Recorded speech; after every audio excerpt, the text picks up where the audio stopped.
Olá pessoal, meu nome é Sheila, sejam bem-vindos aqui no meu canal. Aqui eu falo sobre agendas, planners, diários, cadernos e principalmente livros. Então eu falo sobre todos os papéis que de alguma forma é um suporte emocional. No meu caso, em especial, são os livros.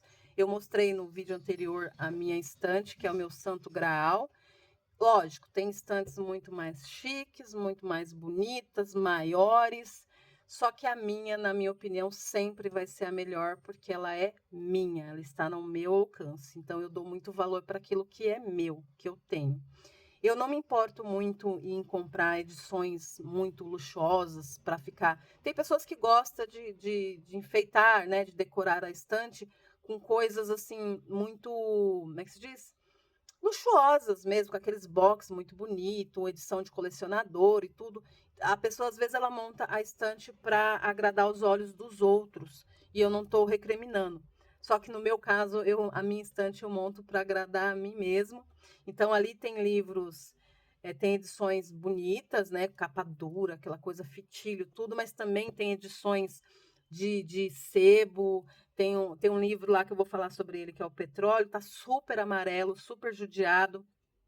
Então, assim, eu não olho muito a estética do livro, eu olho aqui o conteúdo que ele tem, que ele traz, que geralmente é valioso. Não tenho preconceito em comprar livros usados, e por incrível que pareça, essa edição aqui, ó, eu comprei usado na Amazon. Quando cheguei, eu quase caí para trás, porque não tem nada nele que diga que ele não é novo, porque tá uma edição perfeita.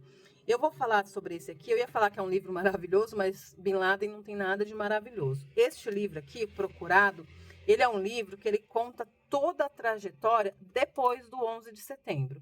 Então, ele conta tudo que aconteceu, tudo que se iniciou depois do 11 de setembro para capturar o Bin Laden, para prendê-lo. Então, aqui não vai focar muito em alguns casos, né? Muitos livros que falam do 11 de setembro, ele conta alguns casos isolados e tal. Não, aqui vai contar a parte do avião e tudo, mas ele vai focar mais na investigação, em todo o processo que começou depois para capturar essa figura aqui que trouxe tanta tristeza, né, que chocou o mundo. E uma coisa muito louca que a gente percebe depois que lê esse livro aqui, e é um livro muito gostoso de ler. Quando eu falo gostoso, gente, quando eu sempre falo gostoso, delícia, eu não quero dizer que a história é muito alegre, não é isso que eu quero dizer. Quando eu falo um livro gostoso de ler, é aquele livro que você entende, sabe, de forma clara, aqueles livros que não tem muitos termos complicados, sabe? Aquele livro bem simples, com uma linguagem simples. Então, é isso que eu quero dizer. Então, ele é um livro gostoso de ler. Você começa a ler, você vai, que vai, que vai, que vai. Eu li ele, acho que em 2 dias, porque eu ouvi metade e li metade, pode-se dizer. Que eu tenho um aplicativo para ouvir música, ouvir livro, e eu gosto de colocar enquanto eu lavo a louça, varro o chão. Gente, não tem coisa melhor do que fazer o serviço de casa ouvindo o livro. Olha, não tem coisa melhor. E como meu filho é autista, é muito barulhento. Ele fica no celular dele no joguinho, assistindo coisa, e aí eu ponho meu fone e começo a ouvir meus livros e me ajuda demais. Só que eu ainda prefiro ler, né, o livro mesmo, ou no livro ou no Kindle, e às vezes eu faço isso nos três. Todo dia que eu vou dormir, eu leio antes de dormir. Isso aí é como tomar banho para mim. Então, às vezes eu leio no papel, geralmente na hora de dormir eu leio no Kindle. Quando eu tenho um tempinho de sentar, eu leio aqui no papel. Quando eu vou esperar meu filho passar na fono, eu leio no papel. Mas de manhã eu sempre escuto o áudio. Então, esse aqui foi um que eu fiz os três. E quando você lê esse livro aqui, a primeira coisa que você entende é que o Bin Laden ele não é um doido. Tem gente que tem essa opinião. Só é um doido, né, um suicida, um maluco. Não, ele não é um doido. Ao contrário, ele é um cara inteligentíssimo, estrategista, assim, desde o início. E ele não é um monstro. Não é um monstro. Ele é um cara que foi um bom pai, foi um bom marido. Enfim, você começa a conhecer a pessoa do Bin Laden e, a um dado momento, você consegue entender a visão que ele tem sobre o mundo, sobre os Estados Unidos. Quando você para olhar pela ótica dele, você consegue entender o porquê que ele resolveu fazer o que ele fez. Não tem nada a ver com concordar, certo, gente? Eu sempre falo isso. Compreender uma coisa, concordar é outra totalmente diferente. Eu compreendo o porquê que um pai mata o estuprador da filha. Talvez eu não concorde, talvez eu não faria igual, mas eu compreendo o que, que é, sei lá, de repente um pai roubar um pão para sustentar um filho. Compreendo, mas não concordo. Então, eu consigo compreender, antes que alguém fale né, que eu admiro ele, eu compreendo, você consegue ter essa compreensão, por que que ele tinha aquela visão, o porquê que ele resolveu fazer o que ele fez. Outra coisa que você consegue ter uma visão clara com esse livro é a cultura. Gente, como é diferente a cultura deles, a visão que eles têm, principalmente sobre a morte. Dá para ver mesmo por esse último conflito que está ainda, né, está acontecendo aí. O pessoal da Palestina, esse dia eu vi não sei se era reportagem, eu não sei o que, que foi, que a mulher estava feliz porque ela tinha recuperado o corpo do filho. Então, ou seja, a gente vê aqui no Brasil a mulher, quando ela fica sabendo que o filho morreu, às vezes até bandido, né? Até perseguição policial, a mulher desmaia, ela tem um surto, a mulher enlouquece. Eu também não consigo imaginar, tá? Se eu falar que é o imaginador de uma mãe perder um filho, é mentira. Que eu acho que só sabe quem perde. Então, mas você vê pela reação da pessoa que ela entra num desespero. E acho que um psicólogo vai saber explicar melhor isso. Eles não, o negócio deles é recuperar o corpo para poder fazer o enterro, sabe? Então eles dão mais importância para isso. E porque na visão deles, morte, ela não é uma coisa tão ruim. Eles têm aquele negócio de morrer e voltar para o Criador, né? Morrer e se encontrar com o Criador. Então eu acho que na visão dele, o 11 de setembro na cabeça dele não foi aquela tristeza, aquela desgraceira toda. Talvez pode ser que ele tenha se sentido até alguém importante fazendo todo mundo se encontrar com o Criador. Não sei, mas é a cultura deles. E você encontra nele, assim, essa fé, essa coisa. É difícil de entender, né? Eu tento, eu juro que eu tento, mas como é difícil a gente entender como a gente tem uma fé diferente. É difícil a gente entender essa visão que eles têm sobre Deus, sobre a morte, sobre a fé, o que move eles, né? A forma com que eles acham que está fazendo a vontade de Deus. Eu sempre falo que essa guerra santa, ela é a pior guerra que existe. Por quê? A guerra entre Rússia e Ucrânia é entre Rússia e Ucrânia. Uma hora alguém vai assumir a derrota e pronto. Mas a Guerra Santa, não. A Guerra Santa, aquele que admitir a derrota, ele vai estar admitindo que o Deus dele está errado, que o Deus dele não existe. E isso não vai acontecer. Se você ler a Bíblia, eu estou estudando a Bíblia agora de forma mais profunda, você consegue entender. Você lendo a Bíblia lá, você consegue entender por que que hoje tem esses conflitos que tem hoje. E Deus me perdoe o que eu vou falar, mas não vai acabar. Porque cada um está fazendo aquilo que ele acredita que o Deus dele ordenou ele a fazer. Então, se ele desistir, se ele parar, ele vai estar admitindo que o Deus dele é fraco, não existe. Então, eu acho muito difícil isso acontecer. Por isso que eu acho que a Guerra Santa é a pior guerra que existe. Assim, não adianta a gente falar, eu acho que Israel está certo, eu acho que a Palestina está certo, eu acho. Gente, não adianta a gente falar isso, porque a gente não tem a cultura e muito menos o conhecimento que eles têm para poder falar quem está certo e quem está errado. Ali, na minha opinião, acho que é só Deus mesmo para trabalhar.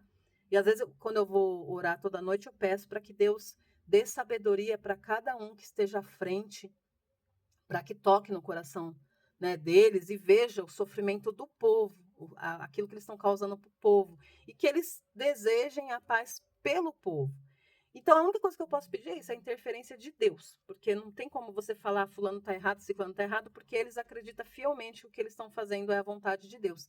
Então, é muito difícil a gente que está fora julgar. Só que esse aqui, pela história que conta, que aqui conta bem detalhadamente tudo que ocorreu desde o 11 de setembro até a morte do Bin Laden. Então, você consegue entender muita coisa de como que pensa ele não é único, né? Ele não foi o único e não será o único. Ainda deve ter muitos como ele, que de fato está acreditando fielmente que está fazendo a vontade de Deus. Então, assim, aí a gente consegue ter um pouquinho de compreensão como é que eles veem a coisa, como que eles encaram a coisa.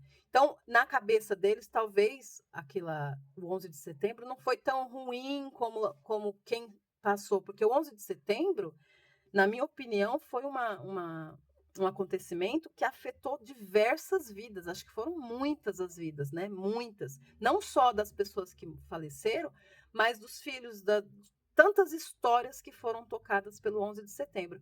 Tanto que você vê, às vezes, em algumas séries, tal personagem, ele virou policial por causa do 11 de setembro, ele trabalhou no 11 de setembro, ele perdeu uma família no 11 de setembro, aconteceu alguma coisa que o 11 de setembro modificou a rota da vida dele.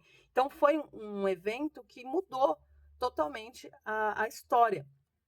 Só que na cabeça dele, você consegue perceber que na cabeça dele, não, ele não fez algo assim tão terrível. Ele não fez algo porque para eles a visão deles sobre morte é completamente diferente, né? Então, para eles não têm, eu acho que nenhum deles tem a noção do tamanho do mal, do tamanho da tristeza que eles causaram. Mas a gente, quando estamos lendo aqui, conseguimos ter essa noçãozinha de como que eles pensam. Independente se a gente concorda ou não, não importa, né? Porque o fato de eu não concordar com ele não vai mudar a cultura dele. Mas você consegue entender. Então, tem coisas, de fato, hoje a gente vê nos noticiários algumas tragédias que acontecem, eu sempre falo isso, que não tem explicação, né? Porque aqui tem uma explicação. Aqui ele foi lá e fez porque ele acreditou que era a vontade de Deus, porque quando você lê, você vai entender como que ele via os Estados Unidos, como que ele pensava.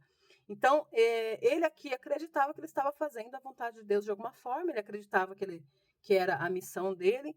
Então, a gente consegue entender. Mas hoje você vê o noticiário, principalmente aqui no Brasil, aí você vê lá uma pessoa do nada foi lá e esfaqueou uma criança que estava passando na rua. A pessoa foi lá esses dias eu vi uma coisa tão sem sentido, o cara do nada passou e quebrou o vidro do carro e foi embora. Não é nem para dizer assim, ele estava bravo com o cara. Não, o cara nem conhecia, nem sabia quem era. Então você vê, há coisas que acontecem no nosso dia a dia, na nossa realidade, que não tem explicação. Por mais que a gente tente achar, a gente não consegue achar explicação. E aqui não vou dizer que tá certo que o que ele fez, claro que não. Mas você consegue entender a explicação, você consegue entender como e por que levou, tanto que até para o próprio povo dele mesmo, tem muita gente que não concordou. Acho que uma grande maioria não concordou com o que ele fez, não concordava com a visão dele. Então você vê, ele foi uma coisa assim, meio que a cabeça dele mesmo. Ele não sei o que aconteceu com ele, que ele achou que ele estava fazendo, sei lá, trabalhando para Deus. Eu acho que posso dizer que ele, de alguma forma, ele ficou mentalmente instável para acreditar em coisas que não existiam. Porque se fosse o fato de dizer assim que foi a cultura, então todos eles pensariam igual a ele. E não é. Quando você está lendo aqui, você vê que não é. Ele pensa até diferente da cultura dele em alguns aspectos. Mas que, de fato, é muito interessante como que foi feito o trabalho, acho que não me engano, demorou mais de 10 anos, ou foi 10 anos, não tenho certeza. Mas demorou bastante para conseguir alcançar ele, para pegar ele. Eu li ele, aqui eu não sei se vai falar depois de quanto tempo que ele foi capturado, mas eu acho que, não tenho certeza, mas eu acho que é isso, coisa de 10 anos. Não vou achar aqui. Mas algum lugar aqui acho que fala quanto tempo que demorou para eles conseguirem capturá-lo. Não sei.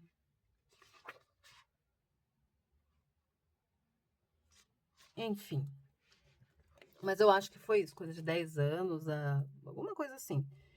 Mas aí mostra que conta todo o trabalho que teve, de fato é muito interessante. A gente aprende um pouquinho como que as autoridades dos Estados Unidos seguiram, como que foi. Tem uma parte aqui que chega a ser muito interessante, que o meu esposo gosta muito do 24 Horas, da série 24 Horas, e tem uma parte que eles fazem até referência a 24 Horas, porque de fato parece mesmo, né? Lembra um pouco da forma que eles narram o que aconteceu na Casa Branca no dia que eles capturaram ele. Então, fica aí a dica, uma ótima leitura para quem gosta de história, para quem quer saber o que aconteceu depois, né? Porque, se eu não me engano, tem muitos livros contando sobre cada família do 11 de setembro, né? Cada caso ali, a maioria muito triste, obviamente, mas esse aqui, em especial, ele conta depois do 11 de setembro até capturarem esse monstro doido aqui, que para a gente é monstro, é doido, mas para ele estava apenas seguindo a vontade lá, fazendo a missão dele. Então, é uma leitura que vale muito a pena, você consegue entender muita coisa e também ajuda a entender como é que funciona ali um pouquinho da Casa Branca, como é que é feito ali a política pelos bastidores, né? Então, ajuda bastante. Então, fica aí a dica, vale muito a pena, sim. Espero que vocês tenham gostado. E se vocês lerem, conta aí para mim se faz sentido a minha opinião, se vocês conseguiram enxergar mais ou menos como eu enxerguei esse monstro moderno aqui. Certo? E até o próximo vídeo.